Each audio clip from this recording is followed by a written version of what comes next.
আজ 1 জুন বিশ্ব দুগ্ধ দিবস। 2001 সনে জাতিসংঘের খাদ্য কৃষি সংস্থার অনুযায়ী 1 জুন সারা বিশ্বে বিশ্ব দুগ্ধ দিবস পালিত হয়। সেই অনুযায়ী এবারও আমরা বিশ্ব দুগ্ধ দিবস পালন করছি।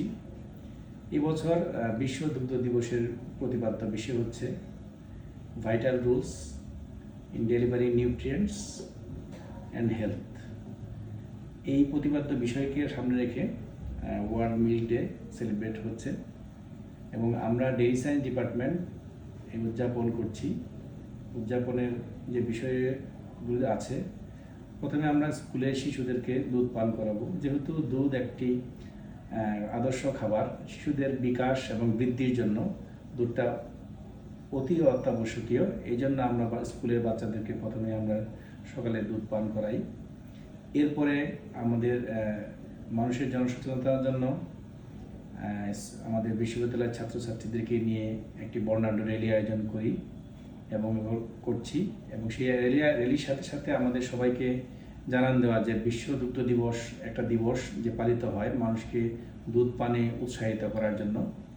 এরপর আমাদের এই সচেতনতাকে মানুষের মাঝে আরও ভালোভাবে ছড়িয়ে দেওয়ার উদ্দেশ্যে আমরা উদযাপন করব। আমরা একটা সেমিনার আয়োজন করব, যে সেমিনারে আমি নিজেই কিনোট প্রেজেন্ট করব।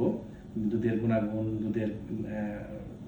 দুধের মানুষের ভ্রান্ত ধারণা আছে কি, মানুষ কেন দুধ খাবে, মানুষ দুধ খাওয়ার প্রয়োজন কেন, কতটুকুই বা খাবে, এই সকল দিক নিয়ে আমরা আলোচনা করব। এবং এখানে বিশেষজ্ঞ মতামত লোক থাকবেন।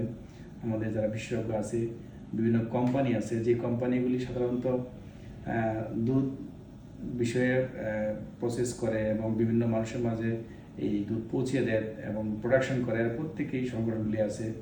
সেই সংগঠনগুলোকে নিয়ে আমরা এই দুধ দিবস উদযাপন করছি এবং সেই উদযাপন করে আমরা মানুষের মাঝে দুধের ভালো দিকগুলি তুলে ধরি এবং সেই দুধ মানুষ পানে উৎসাহিত হোক এবং বাচ্চাদেরকে শুরু করে শেষ বয়স পর্যন্ত। এই যে দুধ যে গ্লোবাল একটা ফুড, যে কোনো ধর্ম, যে কোনো ধরনের সংস্কৃতি সবখানেই এই দুধটা আমাদেরকে খেতে পারি আমরা। সেই উদ্দেশ্যে আমাদের এই দুধ দিবস পালিত হচ্ছে।